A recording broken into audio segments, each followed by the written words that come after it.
Welcome to Stuff You Missed in History Class, a production of iHeartRadio.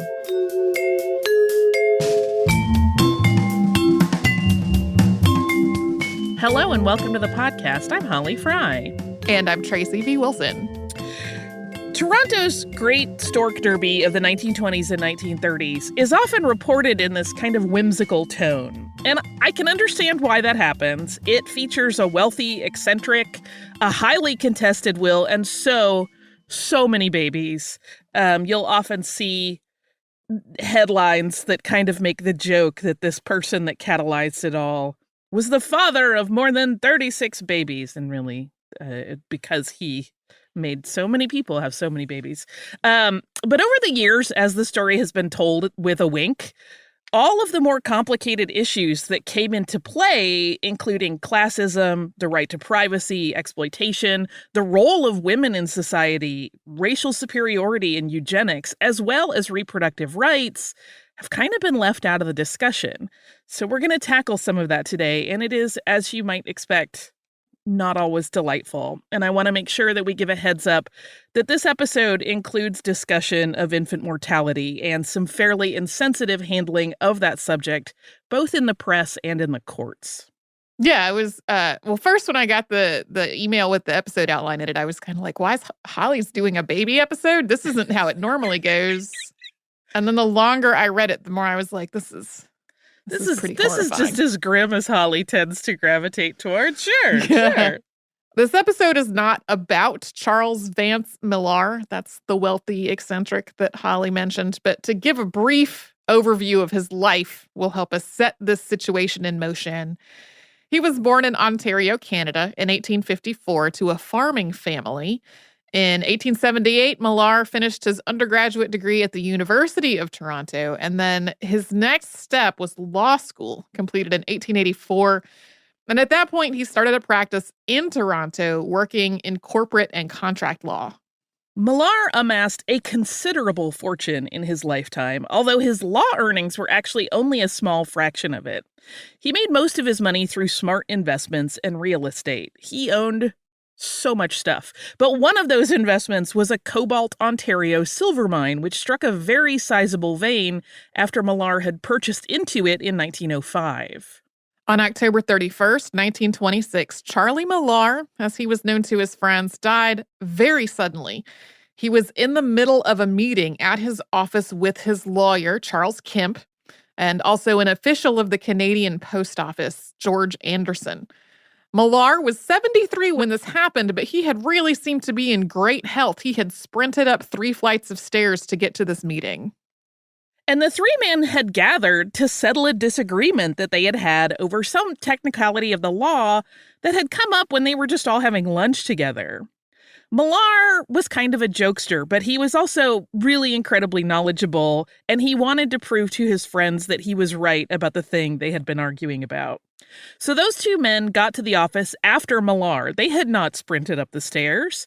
And when they got there, he was already looking up the information he wanted in a law book. And once he found it, he pointed to it in the book. He turned to show his evidence to Anderson and Kemp, and then had a stroke and died. A few days later, he was buried near the family farm in Elmer, Ontario. But that was hardly the end of his story, because his will was just a whole can of worms. The Millar will was a final practical joke. It opened with, quote, "This will is necessarily uncommon and capricious, because I have no dependents or near relations, and no duty rests upon me to leave any property at my death. And what I do leave is proof of my folly in gathering and retaining more than I required in my lifetime." Charlie Millar, with no wife or kids to worry about providing for, decided to just have a little fun with his legacy. And this entire will was full of odd bequests. These are easy to find online. Each could be its own story, so we're just giving these kind of the brief. He gave his vacation home in Jamaica to 3 people who had to share it. Those 3 men that he named hated each other.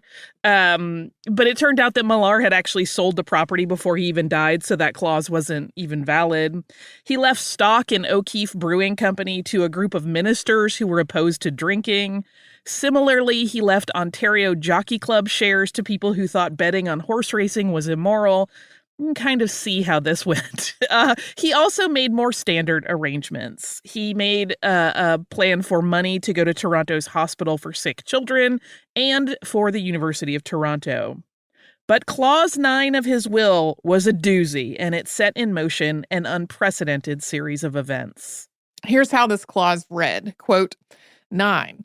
All the rest and residue of my property, wheresoever situate, I give, devise, and bequeath unto my executors and trustees named below in trust to convert into money as they deem advisable, and invest all the money until the expiration of 9 years from my death, and then call in and convert it all into money, and at the expiration of 10 years from my death to give it and its accumulations to the mother who has since my death given birth in Toronto to the greatest number of children as shown by the registrations under the Vital Statistics Act.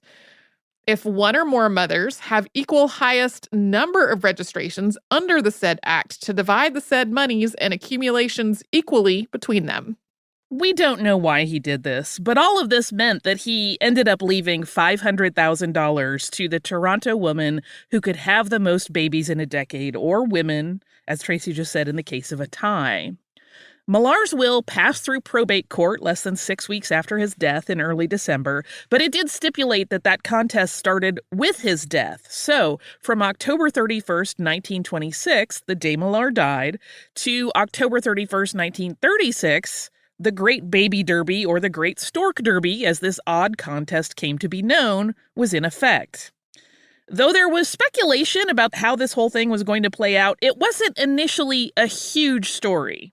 In 1932, the Ontario government had an idea about what should be done with Millar's money, and it did not involve giving it to mothers.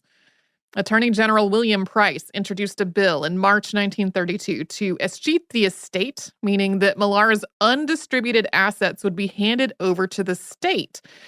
The plan was for the money to be given to the University of Toronto instead of dispersed through this contest. This wasn't entirely out of the blue. An earlier version of Millar's will had left the university the bulk of his estate. But immediately after this bill became known to the public, there was a very vocal reaction against it, and it was withdrawn. Price's reasoning for introducing the bill was that, quote, the will conveyed the estate on hazardous principle, and because it was not along the lines of public policy. If this move to give the money to the University of Toronto had not happened, it's entirely possible that focus on the Millar will would have died down, and at least until 1936 when the contest ended. But that attempt at escheatment brought the entire matter into the public sphere, and it brought up questions about execution of a properly filed will and what powers the government did and did not have regarding such a document in a person's estate. For example, what sort of precedent would be set if the state could take possession of Millar's fortune in direct opposition to his wishes? And remember, he was a lawyer. He had filed all of this properly. There was no question there. There were also objections and discussions about how unfair it would be to any participants to stop the contest 6 years into a 10-year timeline. Some of those objections came from women's groups and some from individual women actively pursuing the prize. There was another event that added to the interest of the baby derby and made people follow it more closely. After the kidnapping and death of Charles Augustus Lindbergh Jr., babies who were in the spotlight in any way were considered to be in peril. As we'll talk about shortly, there was a lot of press coverage of the women involved in this contest, and there were kidnapping threats made to a number of derby families. The daughter of one family was the target of a failed kidnapping attempt. Some of these threats were ploys to get families to step out of the competition, saying that if they didn't withdraw, their children would be taken or harmed. There was also a variety of threats of violence made to some of the mothers. From 1932 on, the baby derby was a frequent news topic. The combination of mostly low-income participants, debates about morality, racism and anti-immigrant attitudes, and just the absurdity of it all, as well as some feel-good articles that focused on babies and how much people loved them, made this whole thing for a kind of voyeuristic escape from Depression-era realities in North America. In October of 1936, the Des Moines Tribune ran a series of articles about the Derby as it reached the end of this decade-long window.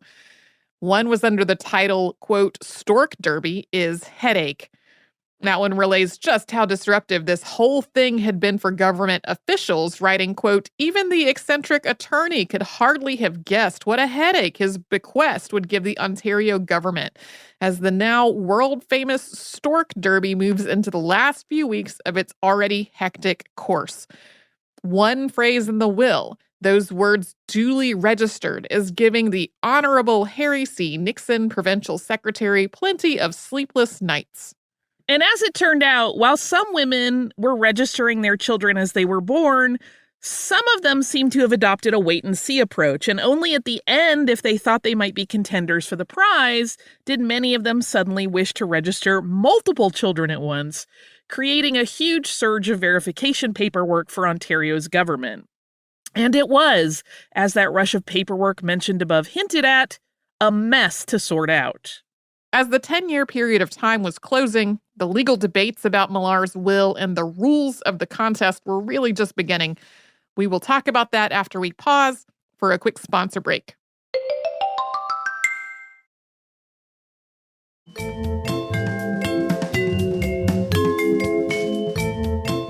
Millar's next of kin were not especially enthused about this whole thing, and the thought that their relatives' considerable fortune, which they felt entitled to, was going to be paid out to a stranger. Arabella West and Alexander Butcher, who were distant relatives of Millar, made the case that the baby derby clause of the will should not be held up as legally valid.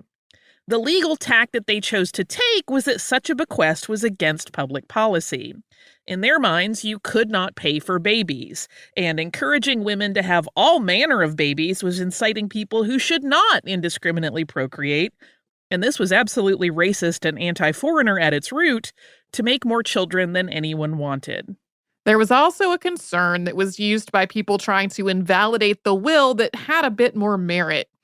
It probably wasn't something Millar's distant relatives were actually worried about, but questions were raised about whether or not it was a healthy endeavor to have as many babies as possible in a limited period of time. Yeah, I don't believe for a minute that they were actually worried about the physical well-being of any of these women, but they used that as one of their arguments. Additionally, there were aspects of this whole baby derby that had not been spelled out in the will, and those were being hotly debated. This whole business becomes really unsettling and sad. There were calls for clear guidelines about whether stillborn children counted towards the number. Children born out of wedlock were also debated as to whether or not they could be included in the tally.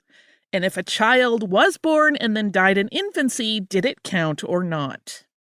On top of that, the rules regarding registration of births needed to be made clear. Per the will, the babies had to be registered under the Vital Statistics Act. Children born at home might not be entered into the record right away. Whether or not late registrations well after a baby's birth could count was a matter that had to be decided. But there were also indications that the women who were most likely to win the prize were all pretty willing to work something out of court to split the money. Several of the frontrunners had agreed to the idea even before the competition ended. But that feeling of kind of solidarity was not shared by all, and legal advisors were against it. They claimed that the entire will could once again be litigated if the courts let the competitors end the derby on their own terms. In a New York Times article from February 23rd, 1937, titled "Toronto Baby Race Upheld on Appeal," the Ontario Court of Appeals was reported as having ruled that the 9th clause in Millar's will was indeed valid. That upholded a previous ruling by the Supreme Court of Ontario. This article went on to quote Chief Justice Newton W. Rowell's statement on the decision, reading, quote, "It appears that the question of public policy is one for the court. Evidence may not be received as to public policy, although it might be received as to the facts upon which the question is based. Coming to the question of validity, the first question is, does the word children in the paragraph of the will include illegitimate children? The court is of the opinion that the word did not include illegitimate children. The word children, prima facie, means legitimate children. It was argued that because the gift was to mothers, this rule did not apply. The court is of the opinion that it does apply.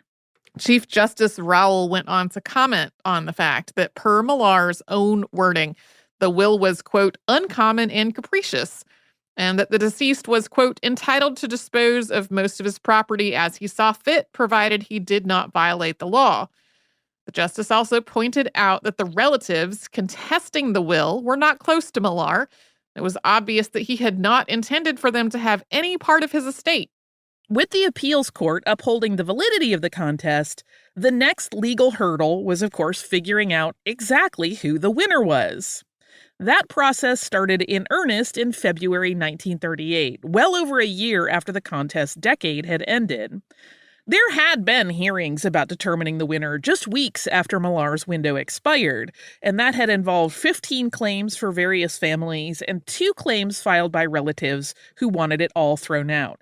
There were other contenders, but they had no question marks or issues with their numbers because all of their paperwork was in order. But all of this came down to the decision of Justice W.E. Middleton in 1938. He had been involved since 1936, and then he watched the case and his rulings escalate up the judicial court system, only to have it land right back in his lap when it came time to determine the winner. The women involved in the competition had all undergone the immense physical labor of birthing and caring for so many children. This was a huge burden. From a health standpoint, several of the women involved had needed blood transfusions and other medical interventions near the end of the competition. Their bodies were really paying a price.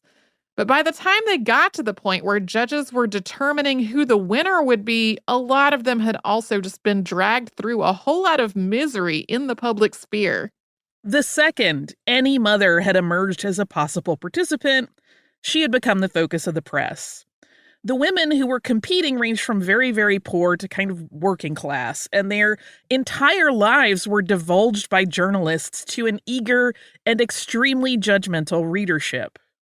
This is just not surprising to me based on the same thing happening today.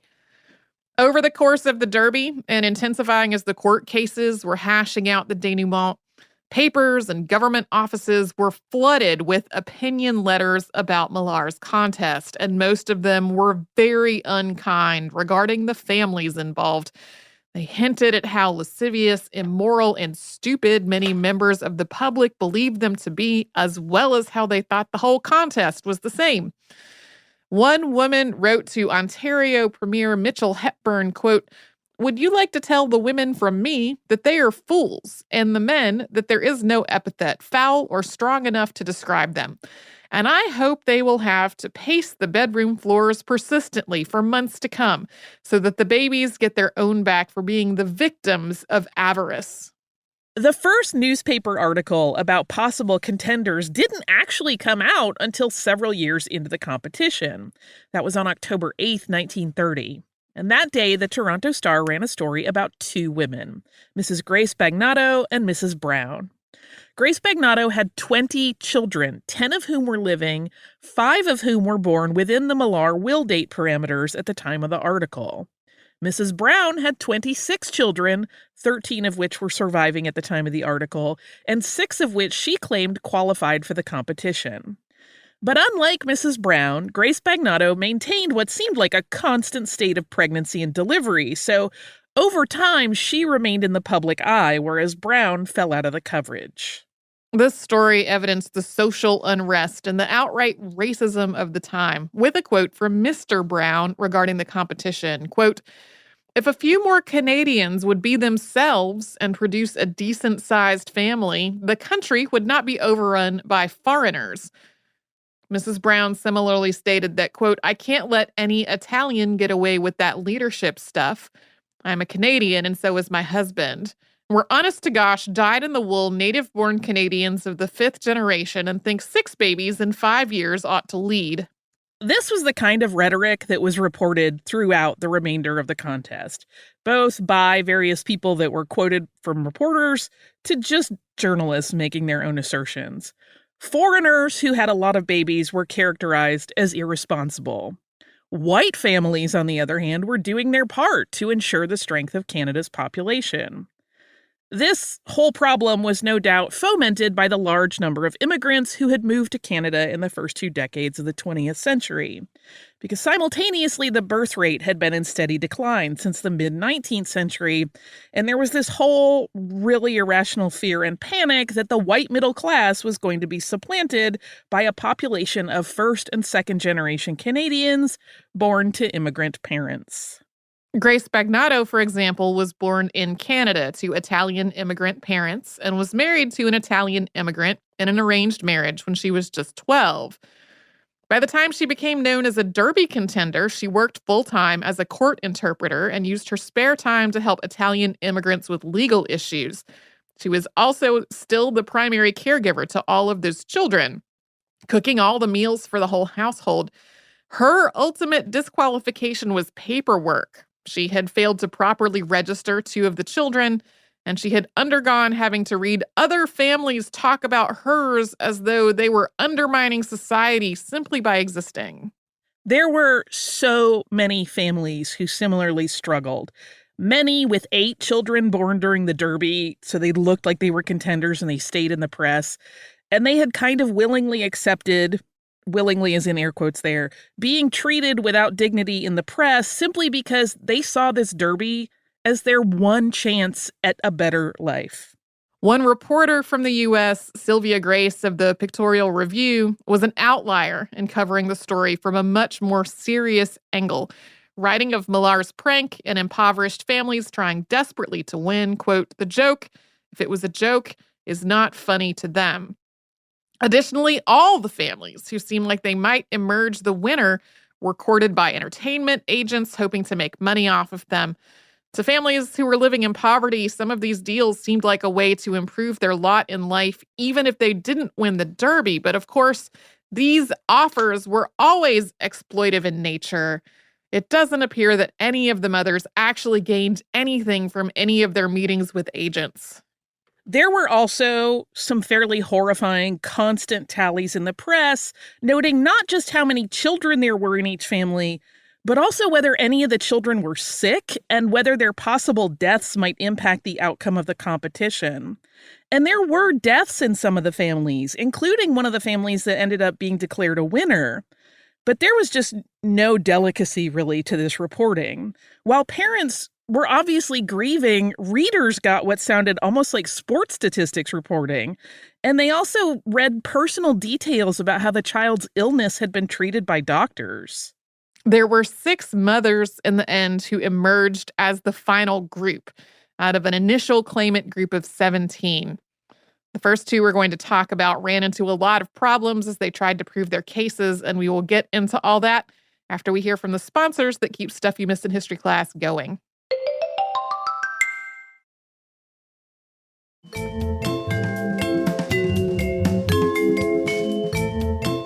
Mrs. Lilly Kenny, who went by Lilly, claimed that she had given birth to 11 children in the 10-year period outlined in the will, and that would have made her the clear winner. She was often talked about in the paper as like the front runner and like obviously she's going to win. But she had not properly registered 2 of the children. Mrs. Kenny was also an eccentric who was happy to give interviews about things like the wooden statues that she carved of Charles Millar and models of Toronto. And all of this made her a popular topic for articles, but also kind of a joke. But the reality of Lilly Kenny's life was not funny at all.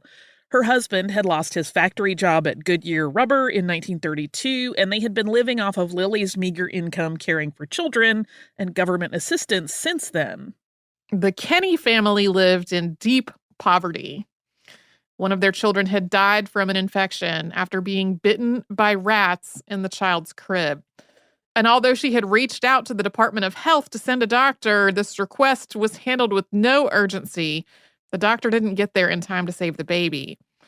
So, though the media attention that she gained from agreeing to appear in lots of articles and write-ups about the Derby over the years might have made her famous, she and her family still struggled with meeting their basic needs. In a June 21st, 1936 interview, she told a reporter that she would not share the prize. The next sentence pointed out that she and her husband were on government relief. Another reporter noted that though she claimed at that point to have plenty of qualifying children, only 4 of the children lived at home, the others having been moved to live with relatives to help shoulder the cost of their care. And that same reporter, Frank Chamberlain, also ticked off Mrs. Kenny's many artistic pursuits.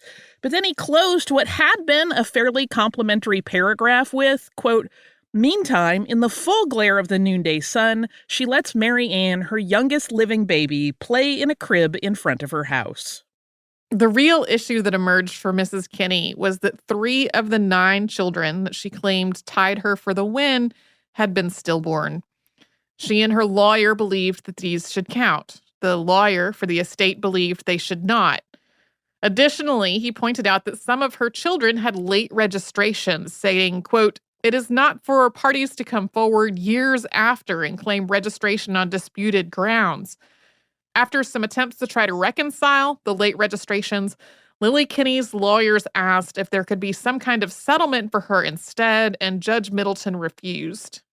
When her doctor was called in to talk about the infants that had been born dead or died very shortly after birth, Mrs. Kenny wept throughout this incredibly detailed questioning that really did not leave much space for her dignity.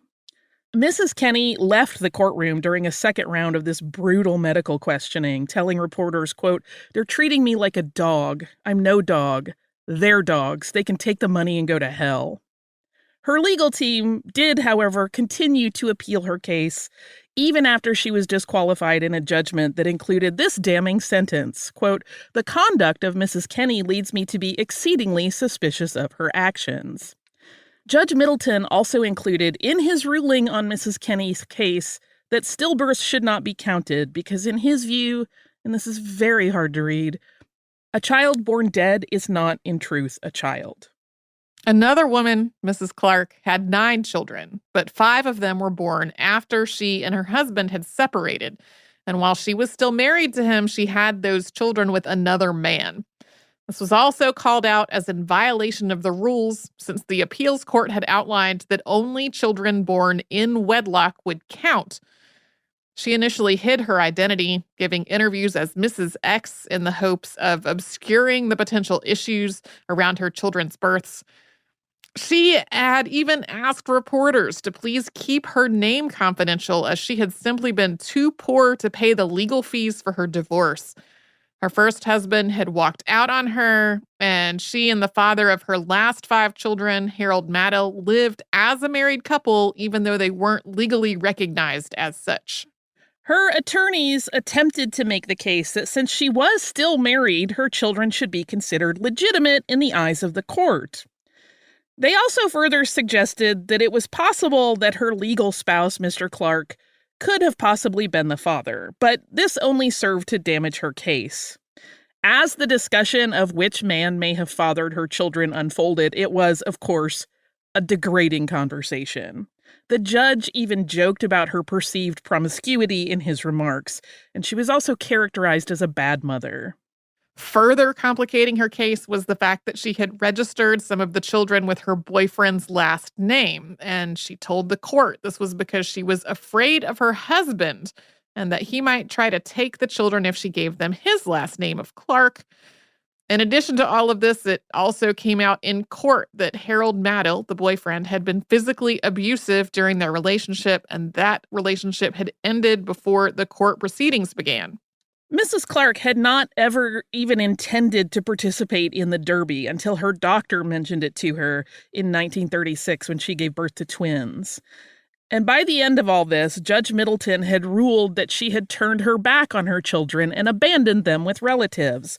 And though she had wanted to get them back and believed the prize money would enable her to do so, she was disqualified. The 4 families who won, which were the Timlicks, the Nagels, the McLeans, and the Smiths, were all white. 3 of them were Protestant, and several of them had stayed out of the spotlight as other contestants had been really harangued and just turned into media fodder. They hadn't made their intent to be counted among the competitors known until the last month of the contest window. The Timlecks, Arthur Hollis and Lucy Alice Timleck, had 10 children they believed were eligible for the Millar Derby. Lucy was Irish by birth, but had traveled to Canada to work on a farm when she became an orphan as a child. There are some question marks about that whole thing as well. Arthur, who worked for the city parks department as a mechanic, was from Saskatchewan. They submitted their intent to claim the prize a few months before the contest ended. Mrs. Timleck had suggested in the summer of 1936 that the top 7 contenders just all split the $500,000 that had been set aside for the winner. Kathleen Ellen Nagel and her husband had 12 surviving children when the contest ended. 9 of them were eligible. They came from Irish families, but they'd both been born in Ontario. Mr. Nagel worked as a carpenter, but had only been able to pick up piecemeal jobs in the last few years of the Derby. In interviews, Kathleen Nagel exhibited a sense of solidarity with the other mothers in the competition. She said that she had planned to ensure that her competitors got at least some of the money if she won. She also intended to put most of the winnings toward her children's education. 2 of the 4 winning mothers were from lower middle-class families. Both of them had been reluctant to enter the Derby, and they did so only after reporters from the Toronto Star reached out to them to encourage them to compete. Annie Catherine Smith and her husband told the reporter who reached out to them that they had not been following the baby derby and they didn't know much about it. But they had 9 children during Millar's 10-year window. The Star reporter had looked it up. And so they entered on October 21st, 1936, which was just 10 days before the Derby ended. The Smiths were in a more stable financial situation than most of the competitors. Mr. Smith was a firefighter. He had fought in World War I. They were described in the press as, quote, an affable and courteous pair who were, quote, kindly, sensible folk. Their house was in a pleasant neighborhood. It was reported that they had a garden. The descriptions of them were always about how good-looking and just nice they were. The McLeans, which were Isabel Mary McLean and her husband, were very wary of disclosing their identities publicly. A Toronto Star reporter had convinced them to do an interview in August of 1936, which was 2 months before the Derby ended. But they had not decided to participate at that point, and they went by the aliases of Mr. and Mrs. A.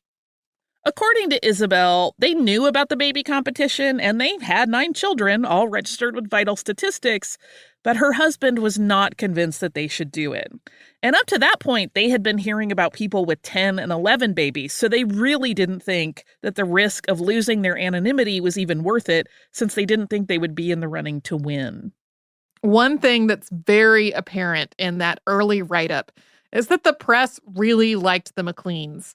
In contrast to the way women like Lilly Kenny had been written about, the McLean home was described as having, quote, a pleasant air of moderate prosperity and thrift. Mr. McLean worked for the highways department in an office job, so to the press, this was the respectable family they had hoped to see win the Derby.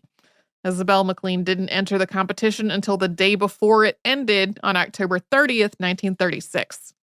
The Timlecks and the Nagels became friends over the course of the competition. They actually celebrated Christmas together in 1936. And this was not the only friendship to develop. Most of the mothers who were frontrunners in the last year got to be fairly close because they had all discussed ways that they might be able to split the fortune and benefit everyone. One family had even offered to donate blood when the Timlecks' child was gravely ill. They had had the child that died during the competition. Each of the 4 winning families received $100,000. Most of the very poorest families who had competed did not win any money.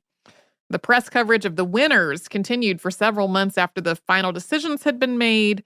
It lauded each of them for how well and how sensibly they had transitioned to financial comfort. A write-up about the winning families in the Toronto Star in May 1938 stated, quote, For of the 4 winners, 1 is a civil servant and 1 a fireman, and an employee of the city parks department, and the last a carpenter, a quiet, gentle man of Roman Catholic faith who regards every child that comes to his home as a gift from God, for which he is most intensely and happily grateful. You'll notice that these descriptions are all actually about the fathers, when Millars Will had stipulated that the contest was among mothers. So calling the fathers the winners just really rankles me. Another interesting aspect of this post-Derby coverage of the winning families is that while they had not all been on the same financial footing when they entered the contest, once they had won, they were all described as if they had always been kind of lower middle class. In 1938, Mrs. Clark and Mrs. Kenny filed an appeal for their disqualifications. While they were not deemed contenders for the big prize, they were each given a payout of $12,500 and an out-of-court settlement with the winning families. For all of the families who had tried to get a piece of Millar's fortune and failed, the gamble left them in a really precarious position of having huge families to support. While all of the women interviewed over the course of the competition and the aftermath said that they loved children and they had wanted to have all those babies, it's also pretty likely that a number of them had more children during Millar's Stork Derby than they otherwise might have.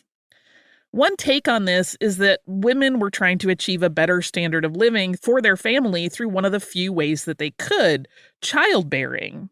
In a 1994 paper by Elizabeth Marjorie Wilton, she points out that there is a huge unknown element in all of this regarding family dynamics of any of the participants. We do not know them.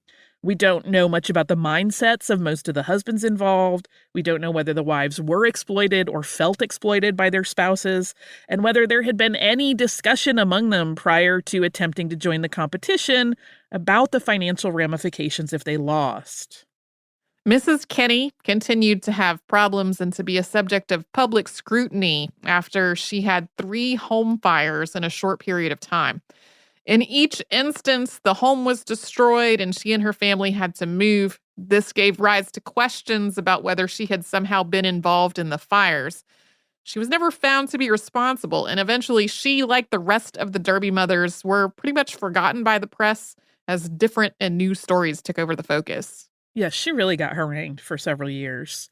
It's worth noting that this entire thing obviously completely changed the lives of these people, but it also changed the public image of Charlie Millar. Prior to his death, he had long been known as a wealthy and extremely successful lawyer. And his friends may have known him as a prankster. Most of them would describe him that way, but most people did not. But the will and the baby derby had an almost instant effect, as described by writer Eric Hutton in a June 15th, 1952 article in McLeans magazine. Quote, overnight, Charles Vance Millar underwent a posthumous change from a rich, respectable stuffed shirt into a fabulous character who was to receive more conversational and news page space in Toronto than any other subject between World Wars I and II. And that included Lindbergh's transatlantic flight and the stock market crash. Oh, there's so much to unpack in this thing. Yeah. I have many thoughts. Yeah. Many of them are crabby. I have crabbiness about Millar. We can maybe talk about that on Friday. I have crabbiness about all of it.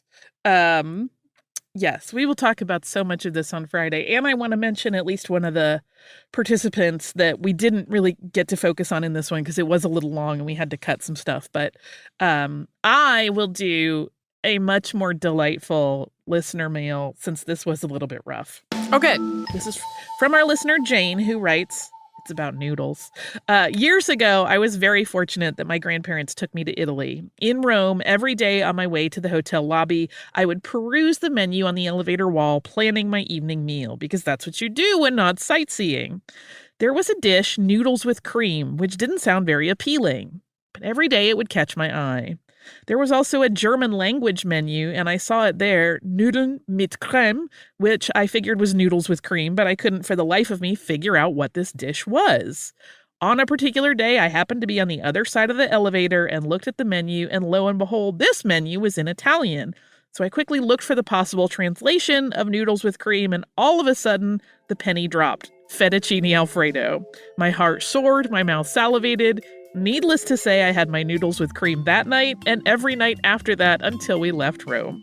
I enjoy your podcast very much. Keep up the good work. Thank you so much, Jane. You are a woman after my own heart.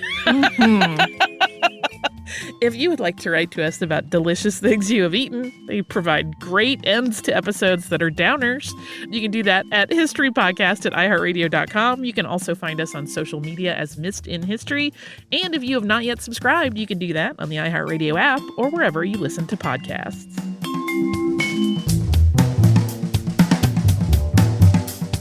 Stuff You Missed in History Class is a production of iHeartRadio. For more podcasts from iHeartRadio, visit the iHeartRadio app, Apple Podcasts, or wherever you listen to your favorite shows.